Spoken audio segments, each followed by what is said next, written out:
السلام عليكم، ان شاء الله راكم بخير وعلى خير. اليوم جبت لكم وصفه جديده اللي هي لوبيا مشطو باللحم الغنمي.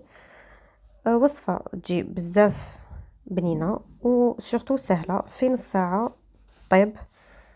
نتمنى ان شاء الله تعجبكم وتجربوها. ما تنساوش اللي مازال ما اشتركش في القناه يشترك فيها وديو لي جيم. نبداو على بركه الله. بسم الله. هنايا في كوكوط نجيبو نديرو شويه زيت وشويه سمن ولا زبده، نخلوهم يذوبوا. نجيبوا قطع تاعنا تاع اللحم نقلوهم شويه، نحمروهم قبل باش نضيفوا عليهم كميه من البصل اللي نكونوا قطعناه شرائح طوال كما راكم تشوفوا. نضيفهم عليها ونزيد كيف كيف البصل هذاك نقليه مع هذاك اللحم واحد 5 دقائق، وانا نقليه على نار متوسطه باش نضيف التوابل.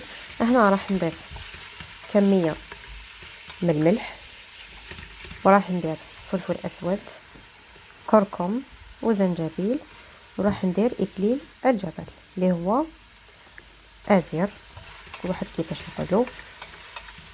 كيما على بالنا بلي اكليل الجبل يعطي بزاف بنا مع سورتو مع اللحم تاع الغنمي ولا تاع البقري كيف كيف. بعد ما خليت كل شيء تقلى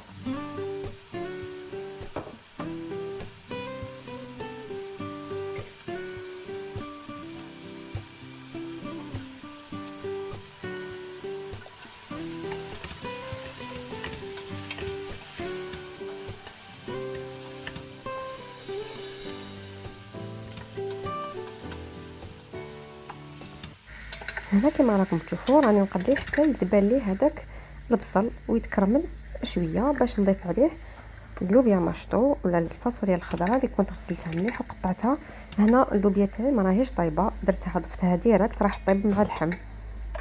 هنا راح نغلق عليها الكوكوط ونخليها طيب واحد نص ساعه بلا ما نزيدو كاع الماء. ما ديروش الماء، يطيب غير في الماء ديالو على نار هاديه. هنا بعد ما خليتها طابت شوفوا طلقت كاع الماء ديالها وطابت كما يقولوا اللحم طاب زبده واللوبيا تاني طابت مليح. نتمنى رجعت تكون عجبكم الوصفه. ما بقى لي غير نقول لكم نتلاقاو ان شاء الله في وصفه جديده. سلام.